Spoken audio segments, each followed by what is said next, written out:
Hi, my name is Jack with Open Statement, and today I am here with Philip of Key Music Shop. And today we're going to be talking about different kinds of rosin and why some of them are great and why some of them are overrated. Yeah. Cool. So Phil, tell us why you're qualified.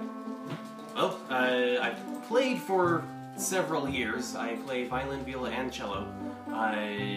However, my greater qualification is the fact that I repair instruments, and specifically bows. So I've used a lot of different rosins. I've tried out a large number.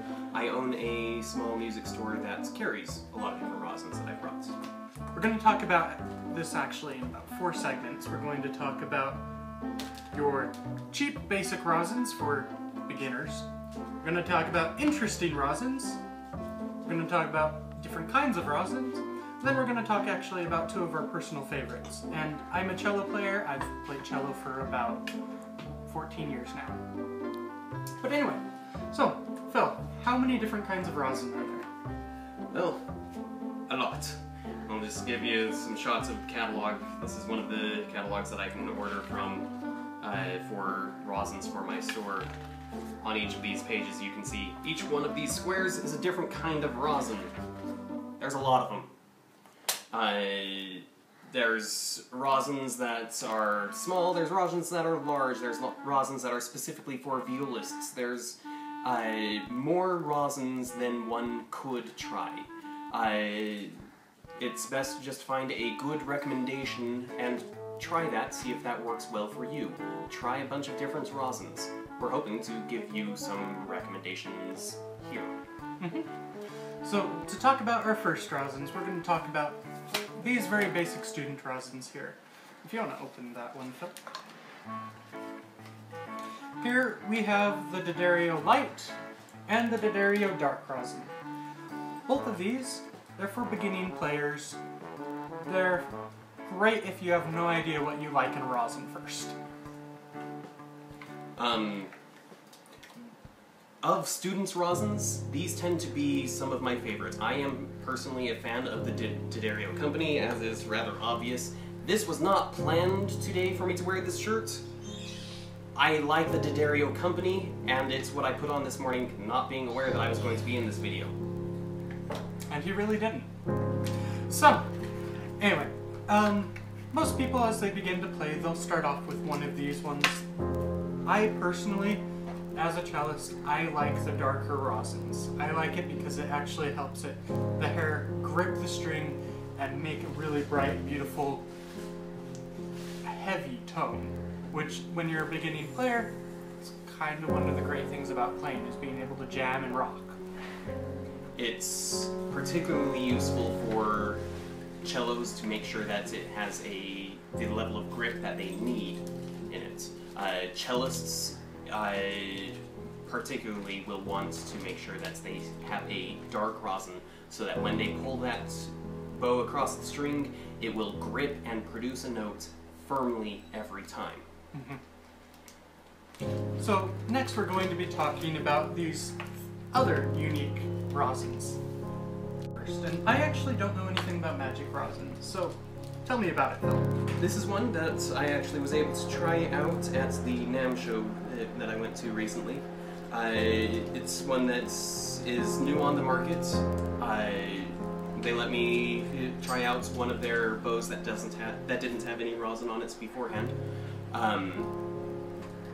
and play with it. The first thing that struck me is how much effort it took to get the rosin onto the bow. It took a lot of work to get the thing to apply. So that's a mark against it.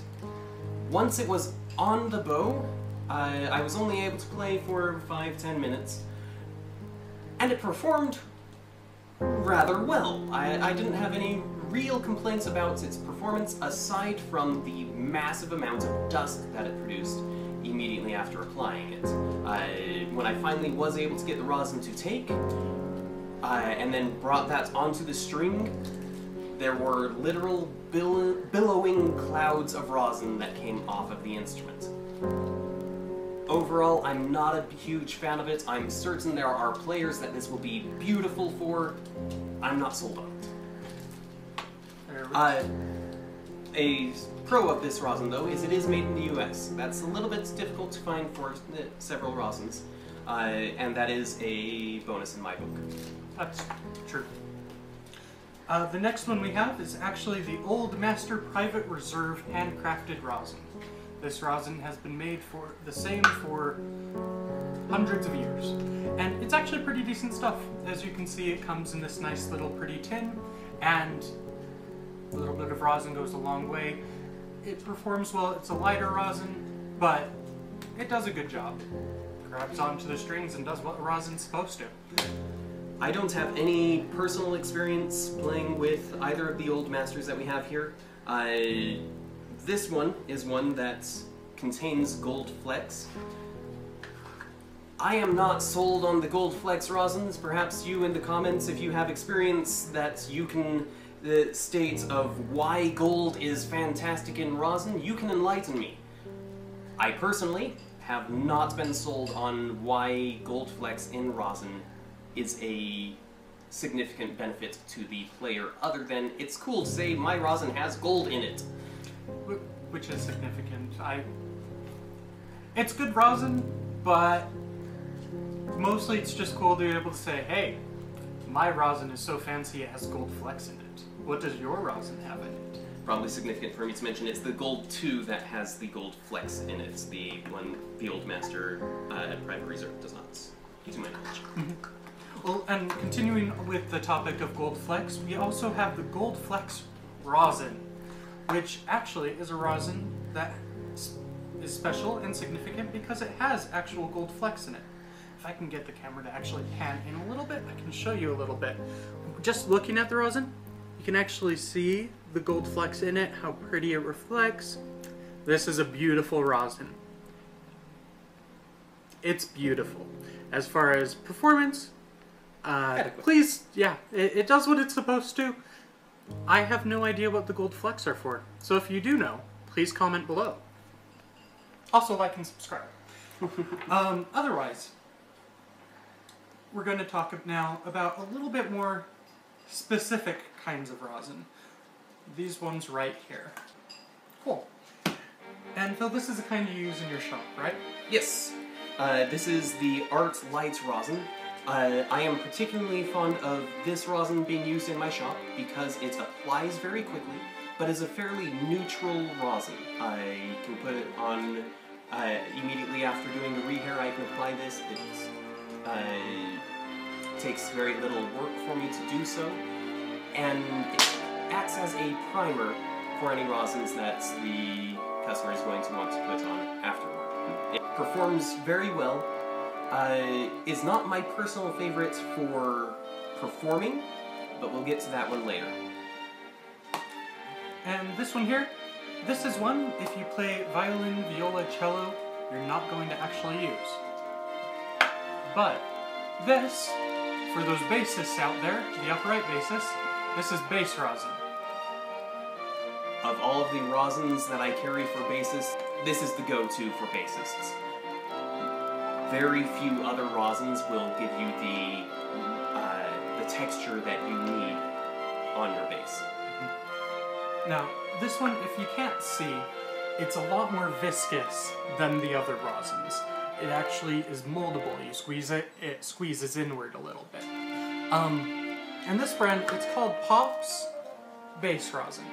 And every bassist that I've actually talked to, they've loved it. Well, it allows the hair to grab, grip, and play on their string buds. This is just the go-to for bassists. Another one that's important to take note of is something called the Clarity Super Sensitive Rosin. It's hypoallergenic. So there are a lot of people that are allergic to rosins. This one is one that performs well and makes it so that if you're allergic to rosin, you're not dying as you're trying to play your instrument. Very useful. Yeah, Clarity is actually really good. I've had it used in several orchestras that I've been in before for the people that are allergic to rosin, and it's not fun when you're playing and you can't breathe. So clarity is great. Just let's talk about art.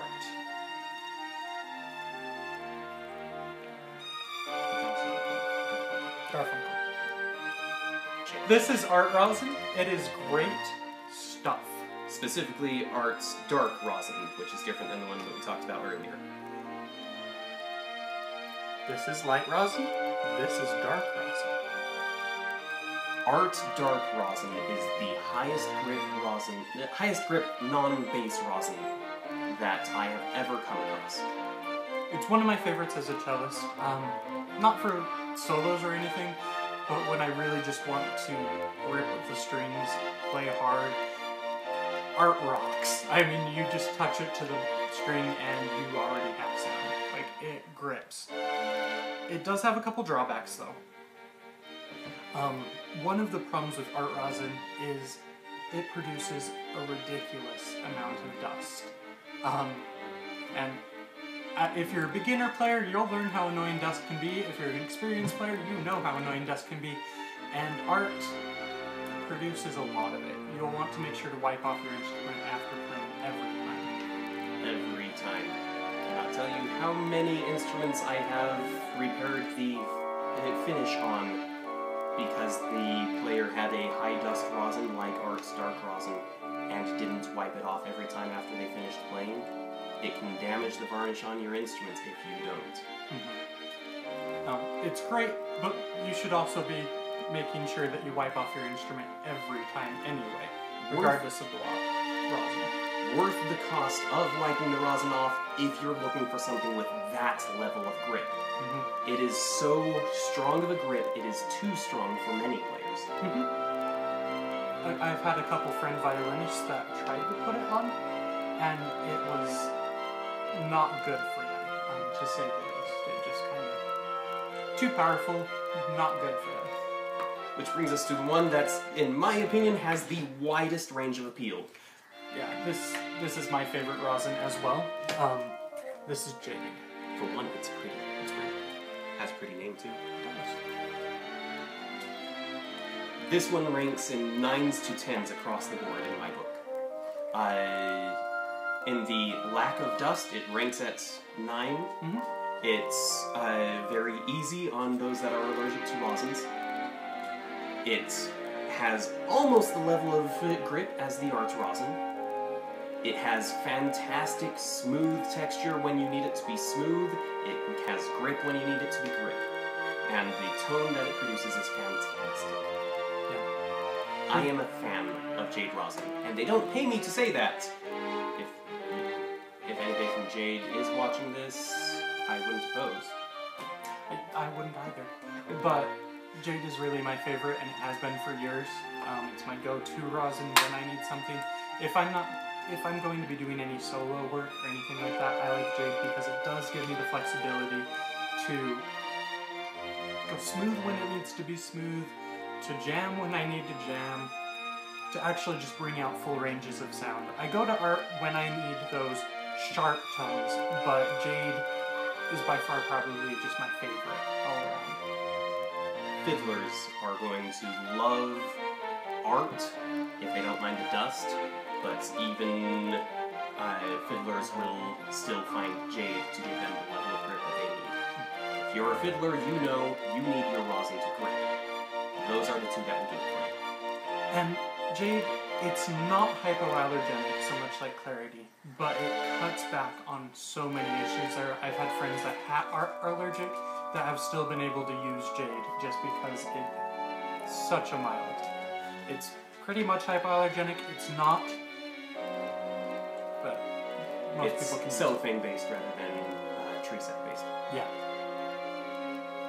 Well, and that sums up all of the different rosins that we're going to be talking about today. If there's a rosin that you like, and we didn't mention it, please feel free to comment below, send us a message, let us know, and we'll try to include it in another one of our movies coming up. If there's another topic that you'd like us to talk about in anything regarding music, let us know. Before we go, is there anything else that you would like to add? It occurs to me that our viewers may want to know the price ranges that some of these are in. That would be great. Let's actually go through that. So we've selected a few of these rosins that we're going to actually share the pricing with, because that can be helpful when you're buying a rosin. Take it away. Everybody knows about the mini rosins. Wherever whatever local music store you have, they almost certainly will have something equivalent to this on hand. They generally will sell anywhere from $1.50 to $2.50. My store sells it for $2. It's what can be said of this rosin is it's the inexpensive one. It's nice to have one of them in your case in case you run out of your really nice one. D'Addario rosin will sell in about the $4 to $6 price range. Art rosin can be found anywhere from about $8 to $12. I personally sell it at the $8 price range. Pops rosin, that one can be found in $10 to $15 as its price bracket. Jade is in similar $10 to $15. I personally sell that one for $12.99. And Perostro is going to top the charts at the $15 to $20 price range. And that's the one with gold flecks. It's Gold flecks. It's nice. It's pretty. It costs me. But that pretty much sums it all up. Is there anything else, or? If there's any questions that you have, put them in the comments and we'll see if we can answer them for you. And like and subscribe. Thanks!